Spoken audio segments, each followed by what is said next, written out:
بسم الله الرحمن الرحيم، والصلاة والسلام على سيدنا محمد أشرف الخلق، عليه أفضل الصلاة والسلام.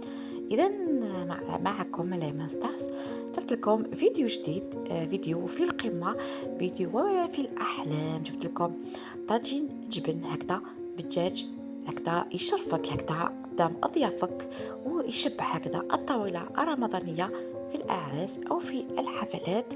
طاجين جبل يعني ولا أروع في البنة فقط. قبل ما نبدا الفيديو فضلكم لا تنسوني في اللايك وبارطاجيو لا فيديو واشتراك في القناة بفضلكم، فضلا وليس أمرا. يلا نبداو الوصفة. إذا هنا في القدرة تاعي واش ندير هكذا ملعقة كبيرة من السمن أو الزبدة اللي كان متوفر عندك، ونزيد هكذاك ملعقتين كبيرتين من الزيت النباتي. لهنا ندير هكذا البولي، لهنا الدجاج على حساب يعني واش توفر عندك. تقدري ديري لي كويس، تقدري ديري لي بينون دو بولي. لهنا سكرفشت هكذاك بصله صغيره في الغوبو، يعني باش يعني تجي يعني المرقه تجي هايله. لهنا ندير الملح وندير الكركم وندير شويه تاع الكمون والفلفل الاسود، يعني تقدري تضيفي الزنجبيل. لهنا نديرو في النار يتقللنا كلش بالطبع، يعني لازم لهنا نخليو المرق تاعنا تاع البولي يتقللنا مع البصل كامل وليزيبيس. ولهنا ضفت ثاني الثوم، يعني ملعقه كبيره هكذا، ولا هكذاك وحده تاع فصوص الثوم باش تجيلكم يعني المرقه تاعها ولا اروع. لهنا نضيف الزيتون تاعي يا حبيباتي. لهنا شوفوا، لهنا بيان سور بعد ما صفيت الزيتون تاعي وغليته ثلاثه مرات باش نحيلو المروره والملاحه الملوحه تاعو. لهنا نقليهم، ما تمرقيش دوكا على نار هاديه، خلي تقلى الدجاج بيان كامل باش تجيك يعني ولا اروع. لهنا عندي صدر الدجاج هكذاك. لهنا تقدري تعوضي هذه الوصفه بلا فيونداشي او اللحم يعني الاحمر، يعني اشي المرحي. لهنا انا درتو اليوم بالبولي. لهنا جبت هكذاك صدر الدجاج لهنا نقطعو هكذا قطع صغيره باش نديرو في الغبو. لازم يرحيلي تخي بيان، يعني لازم يرحيلي. لهنا نسخنو المقلاة تاعنا، لازم هكذا تكون يعني واسعه. نديرو لهنا ملعقتين من الزيت، نديرو شويه تاع السمن، ونديرو بصله هكذا متوسطه تاني نرحيها في الغبو باش يعني البصل هذاك ما يجينا شباب في المرقه. ولهنا بعد ما لهنا الدجاج تاعي درتو رحيتو في الغبو، نضيفو الى المقلاة تاعي. ولهنا ملاحظه فقط، خليو الدجاج تاعكم يعني يعني فتحوه هكذا بالملعقه الخشبيه، وخليوه هكذاك يدخلوا له الطياب تخي بيان. لهنا نضيف يعني التوابل اللي ضفتهم للمرق تاعي: الفلفل الاسود، شويه تاع الكركم باش يعطي اللون الجميل هذاك، وشويه تاع الزنجبيل، وشويه فقط تاع الكمون. تحبي تزيدي اضافات، يعني انا نكتفي بهذا يعني التوابل.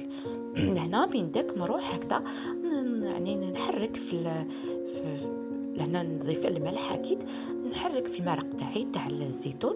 نضيف الزيتون ولهنا نمرق بالماء سخون ونخليه يتقل يعني يطيب على مهله. لهنا نروحو نضيفو الطبقة الثالثة، وهي نجيب هكذا 3 بيضات وندير شوية ندير قرصة تاع الملح. لهنا تقدري تديري 3 ولا 4 5 البيض. لهنا نسيري تحكم في البيض، انا درت فقط 3 صامي بشوفي يعني جات هايله. اذا نجي ميلونج هذاك البيض والملح لهنا، ونزيدو هذا لاكخا فريش او الكريمه السائله. حبلكم تعطي لكم واحد البنه هذه الكريمه السائله. لهنا ولا ما عندكش الكريمه السائله تقدري تعوضيها بالحليب، ما كاش مشكل. لهنا في الدجاج تاعي بعد ما اقلى لي تخي بيان في نار هاديه، نضيف التوابل كما قلت لكم: فلفل اسود، ملح، وشويه تاع الكركم والزنجبيل. ونضيف هكذاك شويه تاع حوالي هكذاك نصف كاس من الكريمه السائله لا كريم فريش.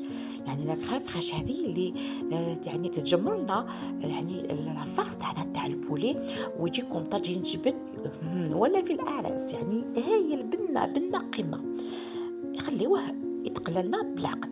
لهنا نجيب المول تاعي اللي يدخل الفرن، ندهنو اذا هنا بعد ما دهنتو تري بيان البلاطو تاعي بالزبده، اذا هنا نروح ندير لهنا لافارس تاعي. لهنا ملاحظه فقط، لازم نخليو لافارس تاعنا تاع البولي يعني لازم تبرد لنا تماما.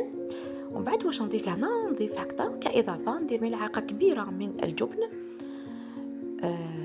يعني علاش نسموه الطاجين جبن يعني، ولا عندك هذاك الفرomاج العادي ديريه بيان سور. لهنا نذوب الفرomاج تاعي لهنا مع البولي، يعني مازال سخون شويه، نذوبو شويه هكذا تري بيان باش يعني تجينا يعني ولا اروع. تقدري هنا تضيفي شويه تاع الحليب او كريمه سائله. انا كي ضفت شويه تاع لا كريم فريش باش يعني كي نسكبوه كذا في البلاطو تاعي يجي بالطبع. لهنا عندي الفرomاج هذا جيدار، وعندي الفرomاج هذا تاع الكاري. لهنا فقط ملاحظه، الفرن شعلته باش يعني لازم البلاطو تاعنا يطيب لنا من التحت من الفوق، خليوه يسخن على فونس. لهنا نبدا ندير شرائح تاع شرائح الجبن تاعي. انا درت هكذا دوكوش هكذا باش يعني يجيكم يعني طبق راقي وجميل. ولازم هنا ما نخلوش الفراغات يعني تاع الطاجين تاعنا تاع البلاطو تاعنا تاع الجبن.